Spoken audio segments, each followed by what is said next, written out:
Your snow leopard, they're kind of the weird one.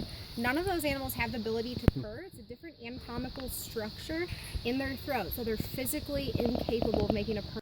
It sounds like a primate. It's weird. It's like weird. The weirdest sound I've ever heard. You would never think it's a big cat. We mostly hear that in the evening time. This is not based on the literature, but just in my experience of talking to other facilities that have leopards that do this self-mutilating behavior appears to be much more common in leopards than it is in like lions or tigers or a lot of the other species. So it's just something to weigh of how bad the problem really is versus how much risk you want to take. The good news is the problem doesn't really have any long-term health impacts, right? It might be uncomfortable when they do it.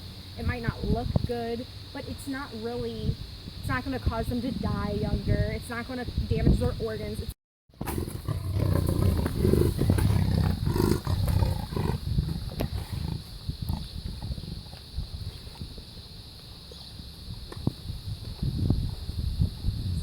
Growl to get us started, but that's about it. He feels he has adequately scared Steven off of his knee. So was that a growl or a purr? Growl. Yep. So your mountain lion's your biggest cat that can purr. So Blackie is a black leopard. So this is called melanism when they have that all black fur. So you're going to see this in leopards, jaguars, bobcats even have it here as well. And hard to believe, but birthday coming up here in June. So some more of our animals that are living well into old age. Max very well may be our biggest cat. If not, he's definitely in the top 3. Last time we weighed him, he was over 470 pounds. So that's relatively large. Keep in mind that in the wild, the biggest cat we ever killed was 660 pounds. A little bit, in fact, a Bengal. So in general, what you see is the farther north the tiger, the larger they are, the lighter the orange color. So that means you're more southern subspecies down in like siblings that share these spaces. So what that means is we have a flex habitat every day. So today, has a regular habitat and the flex habitat. So on different days, each animal will have 2 spots. Just kind of enriches their life a little bit, gives them a little bit more space, different vantage point, something different to mark and smell. So it just kind of helps keep things interesting in life. One of the reasons we can't use these spaces for any other animals is because you'll see that and one thing we talked about earlier was that any of our animals that share a habitat with a partner or a friend, we do separate them when we feed them. So Sierra is actually, this door right here is closed, so Sierra is locked down in the lockout while she eats. Mariah's locked outside while she eats. We just don't want them to feel like they have to fight for food or stressed or pressured or anything like that. So Mariah and Sierra, if you look at their noses, if you look at the pink area of her nose, right above the pink area, kind of on the bridge of the nose, she's got a black kind of spot. That is called cage burn or cage rub. This happens to animals that are kept in really inadequate conditions for a lot of its life, if not all of its life. So really, really sad.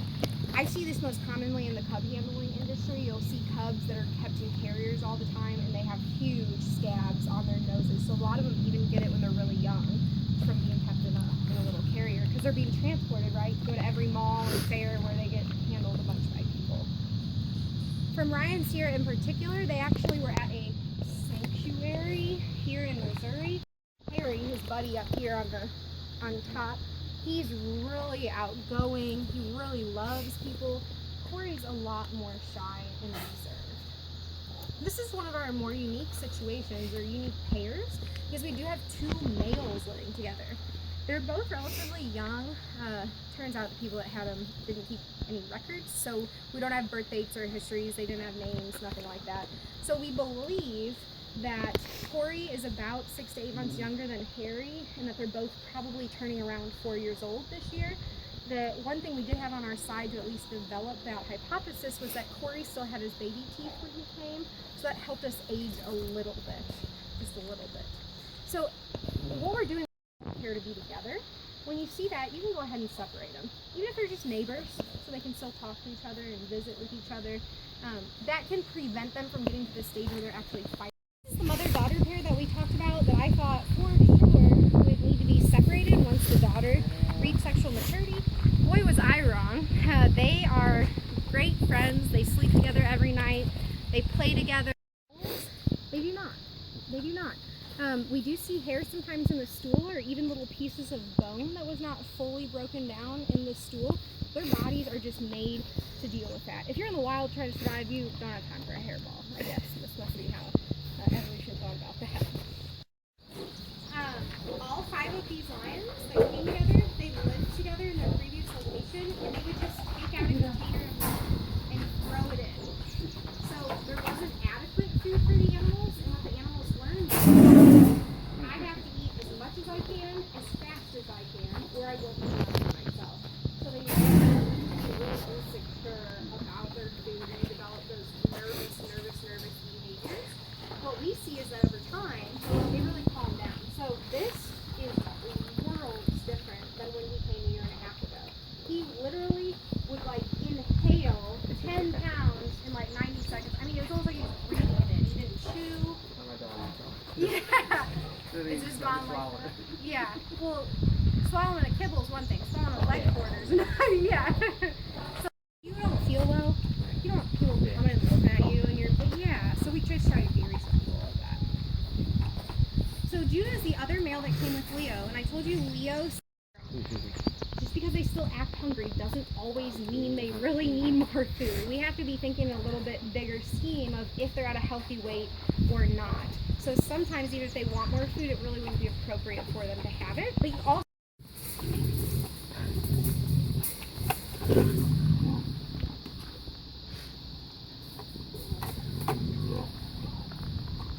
when he puts his feet up, look on the fence there and you'll see the retractable nails.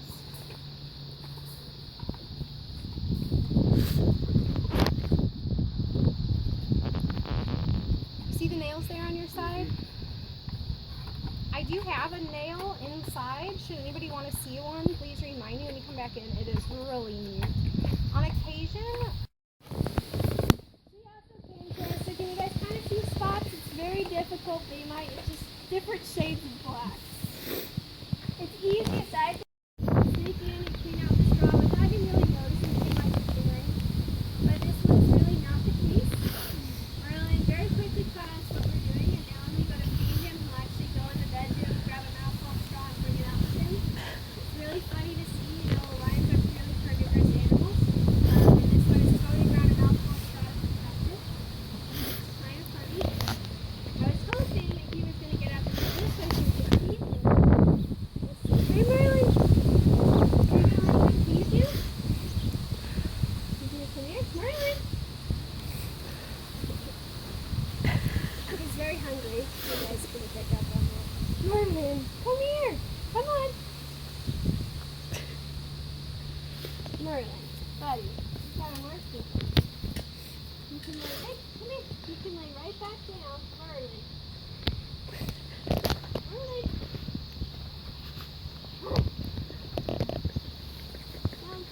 I don't think we're gonna get Merlin. He hasn't I'm trying to find a boneless piece for her because she's not had all boneless meat because she's a little older. To get a good average of a lifespan in captivity is actually very difficult. I'm sure you guys have been places where you thought they had excellent animal care, or places where you thought there was terrible animal care. And so because there's such variation, there's great variation in lifespans. But a sanctuary with, good care and proper nutrition counts up to be in their early 20s. And so it's exciting for us because Nikki will be 20 this year. I know I'm trying. You gotta back off a little. There you go.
is where different organizations will allow you to play with an exotic young animal for a fee.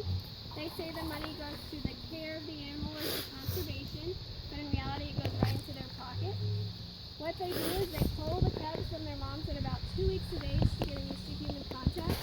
When they do this, the cubs are no longer getting their mother's milk. Their immune systems become very highly compromised.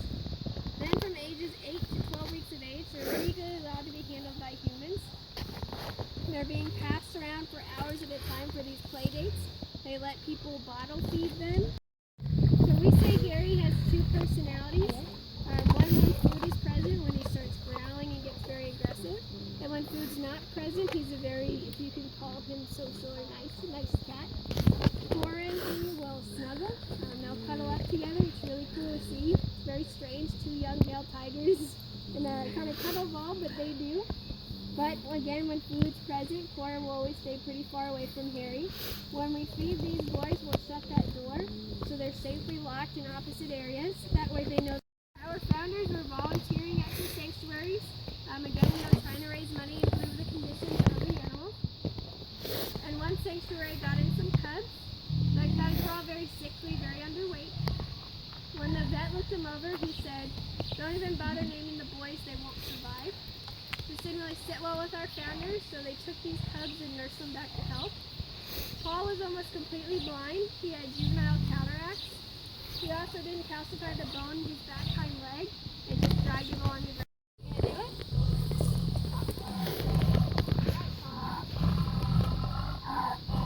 Paul, hey, Paul, here, Paul, what is a tiger say? No. Paul, what is a tiger say? That's not it. We'll try one more time. What does a tiger say?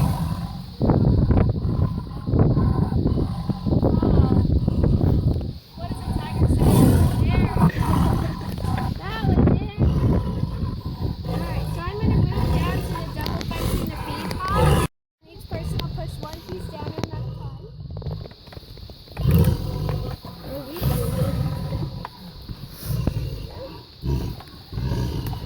Alright, so Paul is ready whenever you guys are.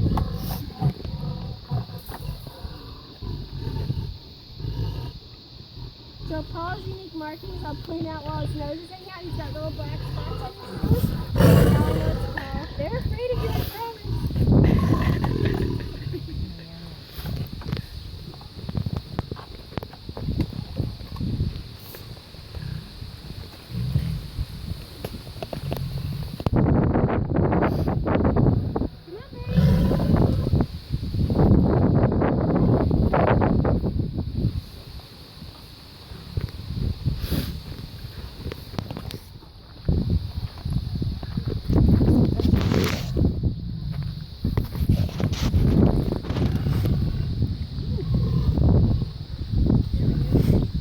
Do you guys have any guess for how old Paul is? 8. Okay, Paul's 16.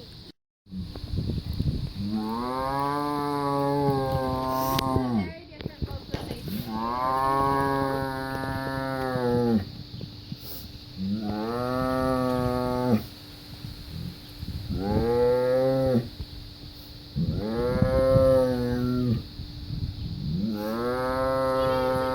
Cat, she's going to be 17 this year. She's trying to find a good piece for her. This little one. Come here. Take two. You have to lick it. I